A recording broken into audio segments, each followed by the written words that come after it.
vamos, capítulo 14, y voy a leer los primeros 4 versículos.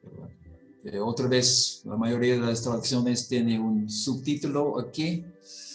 Y como ustedes ya tienen mucha experiencia en la traducción porque tienen el Nuevo Testamento y saben que los subtítulos tenemos mucha libertad en qué palabras usar, qué frases debemos poner en el título de una sección. No tenemos que traducir lo que encontramos en la Biblia de español. Podemos pensar, muchas veces ayuda mucho primero traducir el texto a que necesita un título y después de ese texto seleccionar palabras o frases que se puede usar en el título de la sección.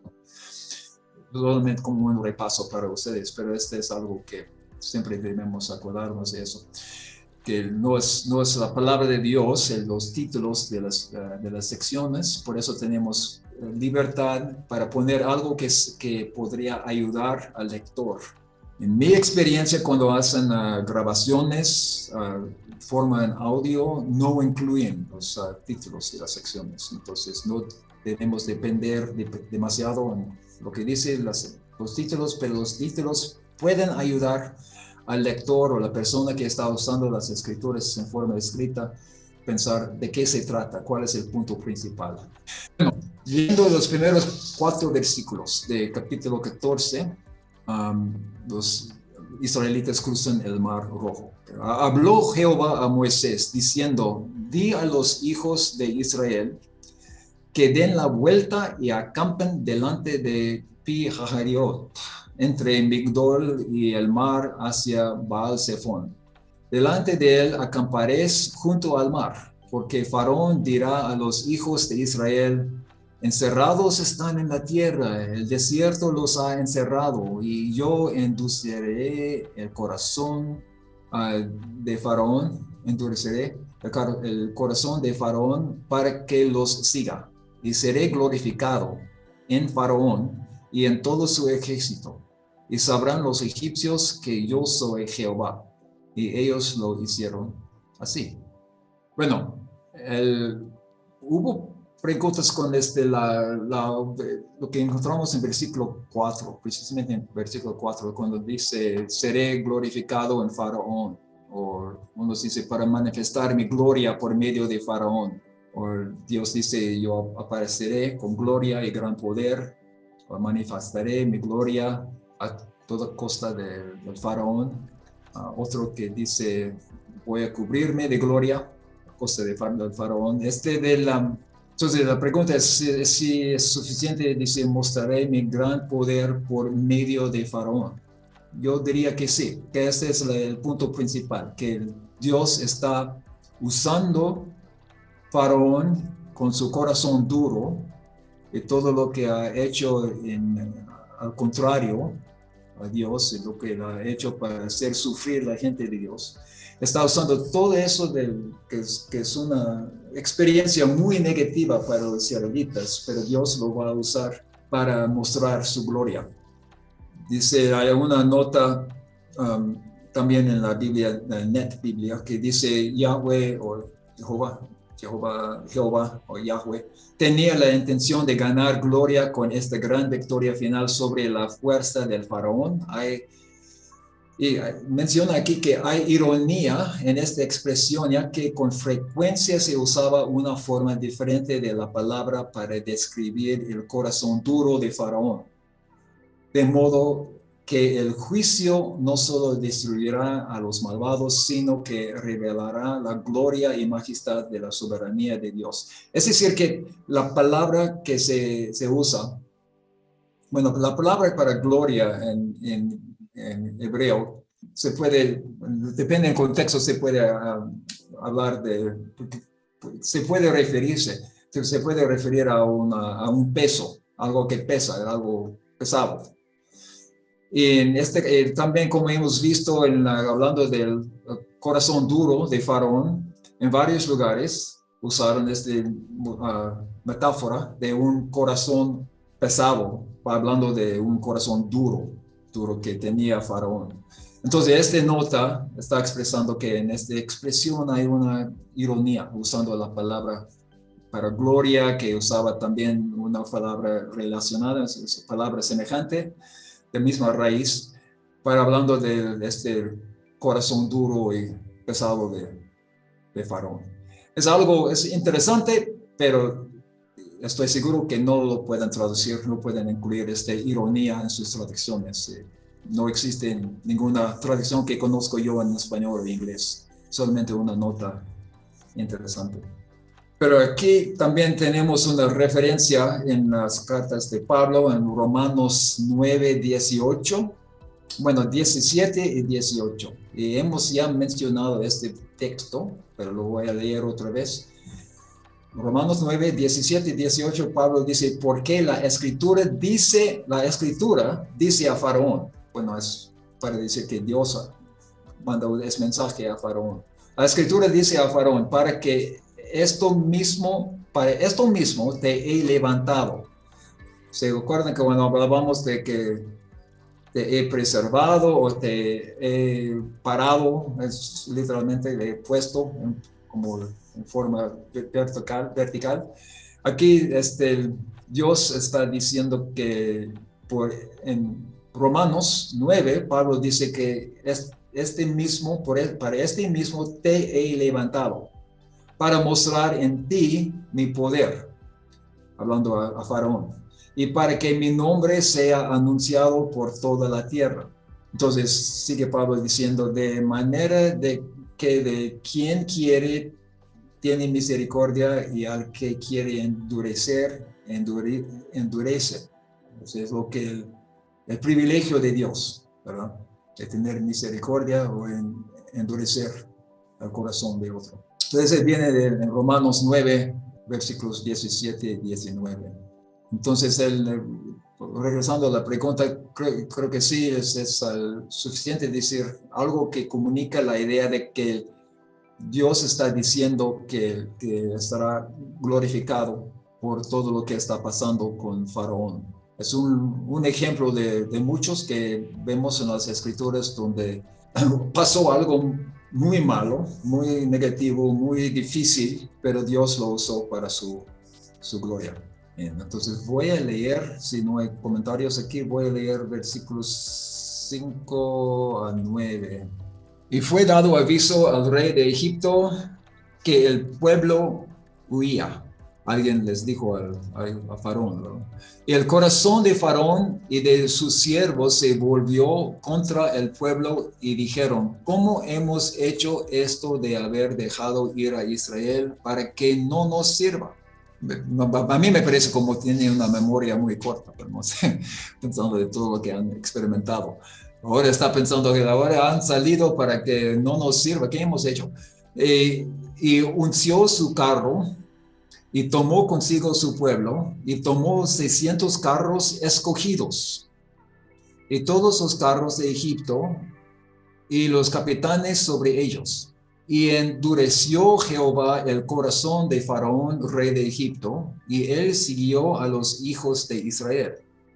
Pero los hijos de Israel habían salido con mano poderosa. Siguiéndolos, pues, los egipcios con toda la caballería y carros de Faraón, su gente de a caballo y todo su ejército, los alcanzaron acampados junto al mar, al lado de Pi-Hahirot, delante de Baal-Zephón. Entonces, encontramos aquí unas frases en esta sección donde tenemos preguntas. Una que mencionó Héctor, que es interesante pensando en versículo 7, que menciona tomó 600 carros escogidos y todos los carros de Egipto. Es decir, en Dios habló y tomó 600 de los mejores carros, además de todos los carros de Egipto que llevaban cada uno a un oficial. Entonces, buena pregunta, ¿cuál es la diferencia entre los mejores carros y los demás carros? Bueno, si estamos hablando de aquí en la ciudad de Oaxaca, sabemos que es un mejor carro y que es los demás carros, ¿no? Pero aquí hay un comentario que dice lo siguiente: el faraón se rodeó de de sus carros selectos o excelentes, aquellos en quienes se podía contar para mantener la formación y obedecer órdenes. Esta fuerza de vanguardia fue apoyada por una fuerza, otra más grande, y cada carro estaba tripulado por podemos decir, tres personas, como voy a decir, tres personas, uno de las cuales era el comandante, digamos, cuyo título que viene de otra palabra que quiere decir tres o el tercero.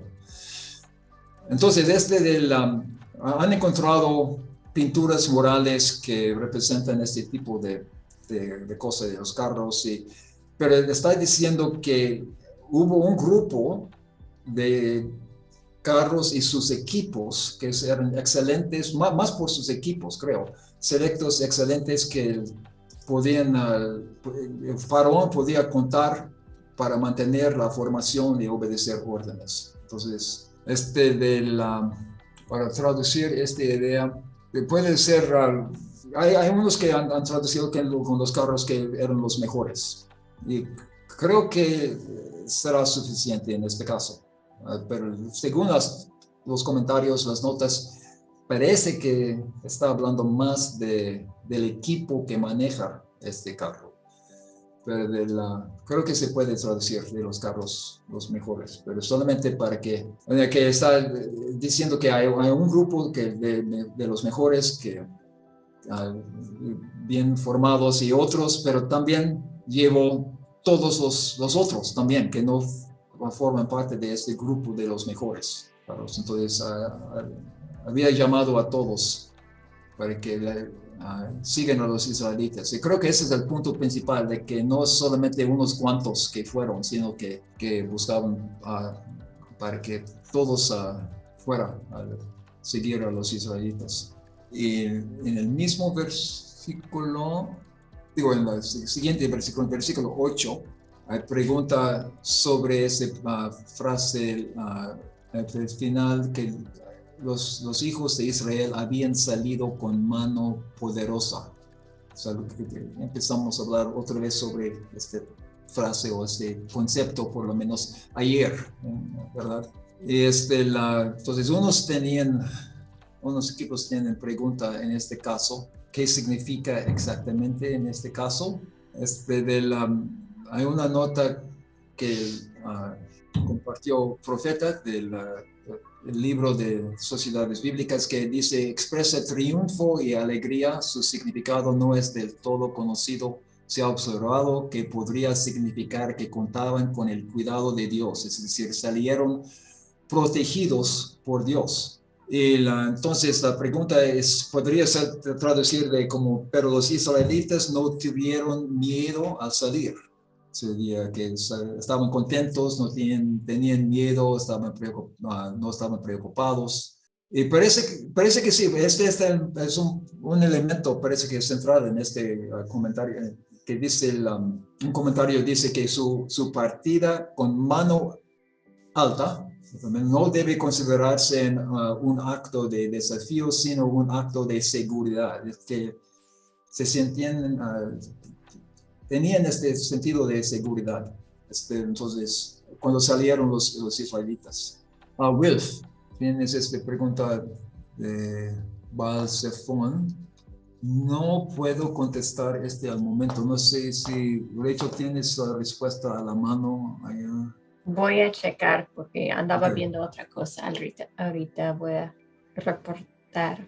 Bueno, encontré algo aquí que dice que unos textos antiguos lo mencionan como el nombre de un monte. No lo menciona como si fuera un pueblo, sino un lugar. Entonces no sé si deben decir como monte o no. Creo que ninguna traducción dice monte en sí, ¿verdad? Dice hacia frente a Baal Zephon. Frente a Baal Zephon. Todos dicen la misma cosa en español, ¿verdad? Entonces creo, sí fue un monte donde uno de los lugares donde adoraban a Baal. Bueno, hubo una montaña al norte de Israel que se llamaba Safón, Ah, sí, ¿lo nombraste? donde adoraban, bueno, y la idea era que ese era el monte donde vivían los dioses, entonces Baal y No, creo que como los Baal, por otros eso Baal. dioses también. Pero aquí se está hablando de un pueblo dentro de Egipto o cerca de Egipto. Entonces no se refiere a esa montaña, sino que otro lugar. Y dice el comentario de las sociedades bíblicas que probablemente es un pueblo, pero no se sabe exactamente ni dónde, ni si era un pueblo o otro lugar que tenía ese nombre. Eh, Pero Creo pues sí, que, dice que probablemente esos tres lugares son pueblos. ¿qué dijiste la última parte? Que probablemente esos tres lugares, Pi, Airot, Migdol y Baal Zephon, que probablemente eran pueblos, ciudades. Y no necesariamente lugares, ¿no? Yo creo, bueno, quizás puede ser, ¿verdad? Que quizás Sí, pueblos. pero pues si uno puede poner el nombre sin decir qué tipo de lugar es, Ajá, sí. tal Ajá. vez es mejor para no decir algo que después se descubre que era el nombre de algo o de alguna otra cosa. Sí, parece que los expertos no están, no están, no pueden estar seguros de exactamente dónde están esos lugares, pero sí, puede ser. También parece que también son lugares donde adoraron a los otros dioses, pero este fue por todos lados, ¿verdad? Que- bueno, sí, gracias, Rachel. Sí, Elizabeth, ¿tienes algo? Raquel, mencionaste tres lugares, incluso Migdol. ¿Dónde aparece Migdol? Perdón. El versículo 2 de capítulo 14 Ok, gracias. se mencionan los nombres de los tres lugares. Sí, que el primero es entre Migdol y el mar. Entonces da el versículo 2 da una forma más específica de dónde se encuentra, para los que sepan dónde está Migdol. Podemos pensar que cuando los primeros que recibieron este texto para leer podrían identificar esos lugares, aunque es difícil para nosotros hoy en día. Bueno, el versículo 10 voy a seguir leyendo solamente versículo 10 y entonces voy a leer más. Versículo 10 dice, cuando Faraón se hubo acercado, los hijos de Israel alzaron sus ojos y he aquí que los egipcios venían tras ellos, por lo que los hijos de Israel temieron en gran manera y clamaron a Jehová. Una pregunta interesante que tiene que ver, creo que solamente con la nueva versión internacional. El faraón iba acercándose. Cuando los israelitas se fijaron y vieron a los egipcios pisándoles los talones. Entonces, esta es la pregunta, ¿por qué dice la nueva versión internacional esta frase, pisándoles los talones? Bueno, es una frase nueva para mí en español. Tuve que buscar esta frase. Que en inglés tenemos una frase hot on their heels, pisándoles los talones, hot on their heels. Es que ya estaban acercándose bueno, ya estaban llegando cerca. Es una forma, una frase que supuestamente, bueno, los hispanohablantes usan, ¿verdad? Para hablar de eso. Quizás todos ustedes ya conocen esta frase, pero para mí fue algo nuevo. Gracias, Cristóbal, por esta nota que compartió con nosotros.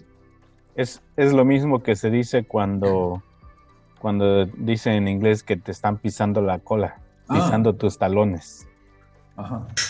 En español. Bueno, voy a buscar oportunidades de usar esta frase en español. Muy bien. Otro comentario, otra vez con el versículo 10. Podemos pensar que la razón que la nueva versión internacional usó esta figura en la traducción de que pisándole los talones, quizás es porque se acuerdan que hace unos días hablamos sobre una partícula en el texto hebreo que se traduce en la Reina Valera muchas veces como, bueno, casi siempre se traduce en la Reina Valera, he aquí. He aquí, como hemos visto, siempre es como tiene el efecto de poner una énfasis especial en lo que sigue.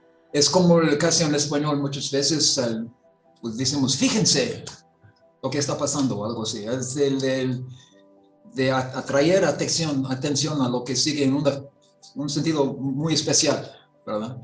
Y entonces creo que este es para lo que hicieron la nueva versión internacional con pisándole los talones, es porque no solamente que venían los egipcios, es decir, fíjense, ya venían los egipcios, o sea, pisándoles los talones o algo así.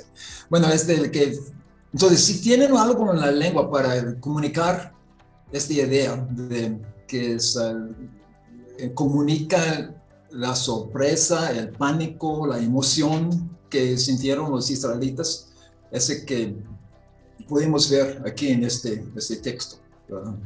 Es algo que siempre pueden preguntarse cuando están traduciendo, cuando encuentran esta frase en la Reina Valera de he aquí, de pensar, hay una construcción que tenemos en nuestra lengua, quizás una partícula o una construcción que puede comunicar también esta idea de sorpresa o algo muy especial de lo que sigue. Sí, Rachel. Lo que pusimos en mixteco es ya mero los egipcios los iban a alcanzar. Bien, ¿puedes decir otra vez? Ya mero los egipcios los iban a alcanzar. Ya mero. Los israelitas vieron que el faraón y su gente venían y que ya mero los iban a alcanzar. Ok, muy bien. Sí, entonces sí pueden encontrar algo semejante en sus lenguas, los egipcios, para comunicar algo de esta idea, no solamente, bueno, a veces lo comunicamos por la entonación, ¿verdad? Pero de la forma escrita no hay mucha oportunidad de marcar la entonación. Entonces, sería ideal si pueden pensar en algo que sea más fuerte que solamente los egipcios venían tras ellos. Sí, ya mero, y por eso pueden entender este pánico, sorpresa que tenían los israelitas. Bueno, voy a leer 11 y 12. Y dijeron a Moisés, ¿no había sepulcros en Egipto para que nos has sacado para que muramos en el desierto? ¿Por qué has hecho así con nosotros que nos has sacado de Egipto? ¿No es esto lo que te hablamos en Egipto diciendo, déjanos servir a los egipcios, porque mejor nos fuera servir a los egipcios que morir nosotros en el desierto? Bueno, debemos tomar en cuenta, no sé cómo es en sus culturas donde ustedes viven, pero fue algo muy importante para los israelitas de que sus cuerpos que deben enterrarse, ¿verdad? No se deben dejar tirados en el suelo, nomás. Fue algo muy importante. Y creo que hoy en día para muchas culturas también es importante. Un cuerpo que solamente se deja pudrir así arriba del suelo es una vergüenza para todos, no solamente para el que ha muerto, pero también por la familia, toda la comunidad. Entonces, ese es algo de trasfondo cultural que vemos aquí.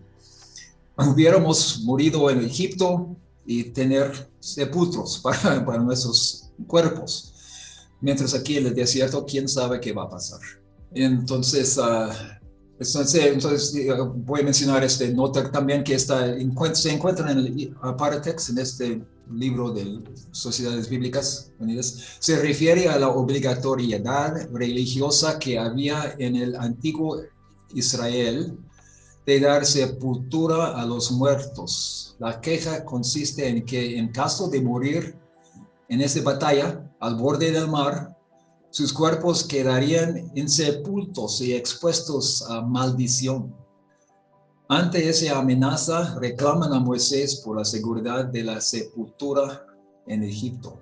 Entonces, una pregunta se puede decir, ¿hubiera habido lugar para enterrarnos en Egipto? Creo que sí. Bueno, y hay dos maneras de traducir, para comunicar este mensaje, ¿verdad? Uno es de mantenerlo como una pregunta retórica, porque eso es una pregunta retórica, ¿verdad? O se puede cambiarlo a una exclamación, algo como, quizás como en Egipto hubo bastante lugares para enterrarnos, algo así. Si no cabe una pregunta retórica aquí. Y en 12 encontramos algo que quizás puede ser otra vez un poco difícil. Siempre cuando encontramos una cita dentro de otra cita, a veces hay confusión.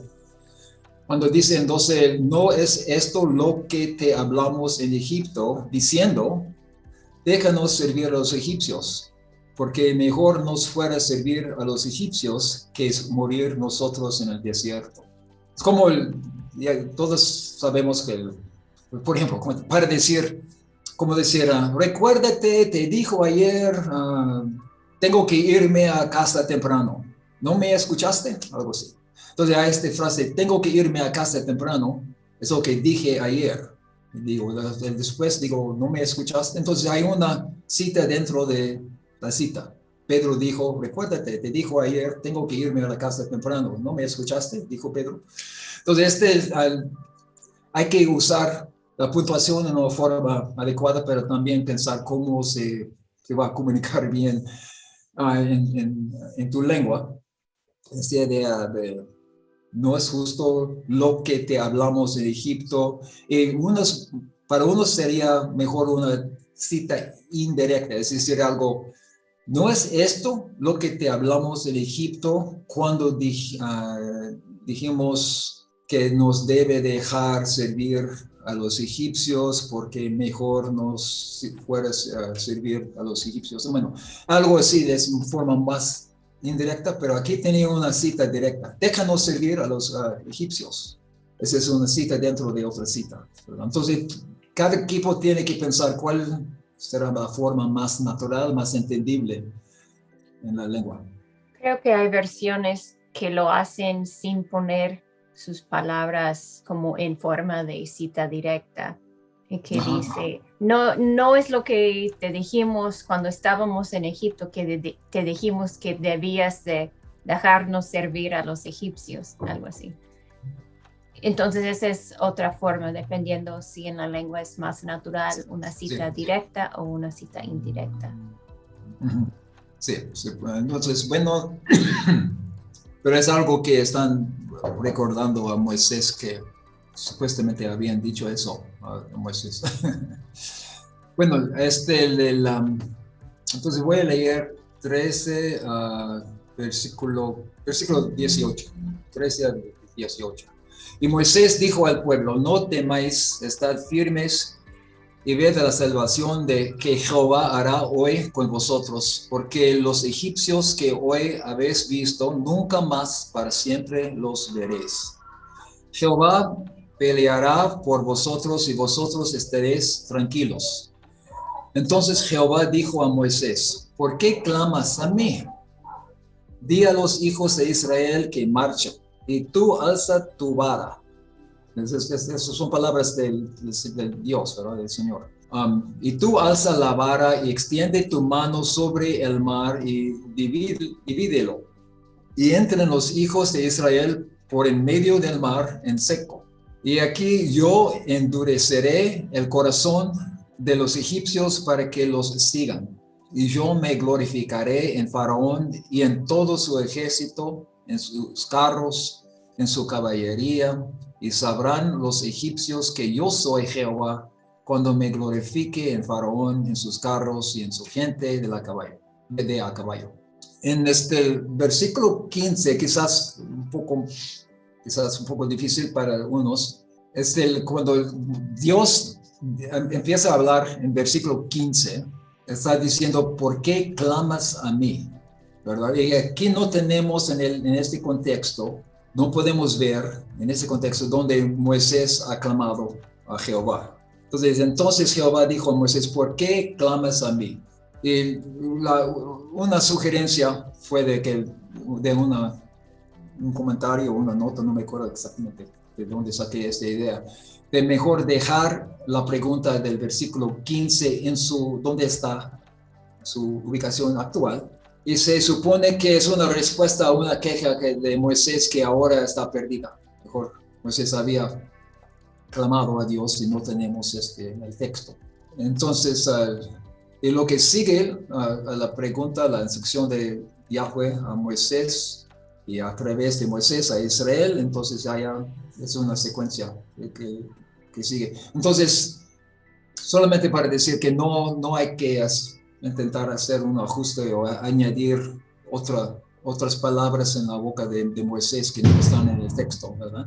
Pero podemos suponer, leyendo el texto, que a lo mejor Moisés había clamado a Dios.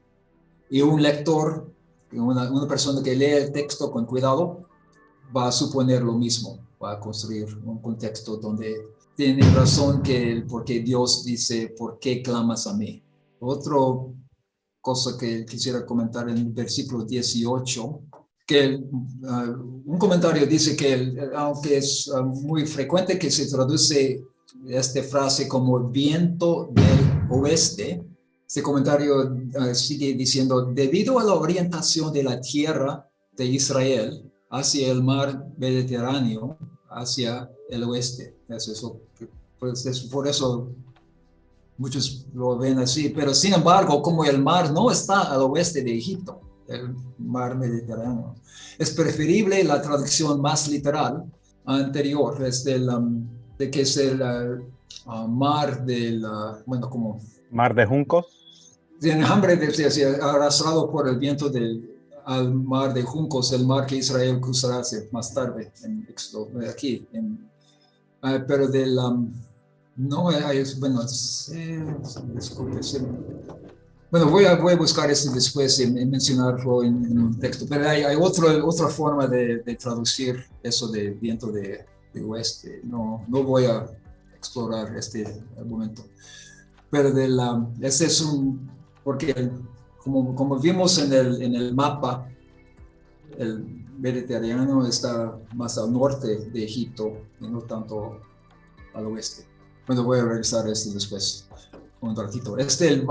Voy a seguir con 19 y 20. Y el ángel de Dios que iba delante del campamento de Israel se apartó e iba en pos de ellos. Y asimismo, la columna de nube que iba delante de ellos apartó y se puso a sus espaldas. Y iba entre el campamento de los egipcios y el campamento de Israel. Y era nube y tinieblas para aquellos, y alumbraba a Israel de noche. Y en toda aquella noche nunca se acercaron los unos a los otros. Entonces está hablando del campamento. También la palabra para campamento se puede entender como está hablando de los ejércitos, pero entonces aquí están pasando como campamento de Israel, egipcios, y no se acercaron unos a otros porque esta división, el efecto de nube y tinieblas que Dios había puesto allá. Y en versículo 21 sigue hablando de eso, que encontramos algo semejante en Hebreos, que voy a mencionar. Leyendo 21 a 23. Extendió Moisés su mano sobre el mar e hizo Jehová que el mar se retirase por recio viento oriental toda aquella noche, y volvió el mar en seco y las aguas quedaron divididas. Entonces los hijos de Israel entraron por en medio del mar en seco, teniendo las aguas como un muro a la derecha y a la izquierda. Y siguiéndolos los egipcios entraron tras ellos hasta la mitad del mar, toda la caballería de Faraón, sus carros y su gente a caballo. Y el 21 hace referencia, hay una referencia, en Hebreos capítulo 11, también hemos visto desde el 29. Entonces, por la fe pasaron el mar rojo como por tierra seca, y intentando los egipcios hacer lo mismo, fueron ahogados. Entonces ya tienen una referencia de este texto de lo que pasaron con los israelitas. Ya lo tienen en sus Nuevos Testamentos de Hebreos, en Hebreos 11, 29. En versículo 23, hubo una pregunta si se puede decir solamente como la Nueva Versión Internacional, en vez de decir en medio del mar, solamente decir en el mar. Pues yo creo que depende de cómo va a entender los lectores y los que escuchan por audio lo que está pasando aquí. Si van a entender que si dice solamente en el mar, que solamente sus pies están en el mar o están llegando en medio del mar. Por eso dice en medio del mar. Y quizás en Nueva Versión Internacional, cuando dice en el mar, es implícito que dice en medio del mar.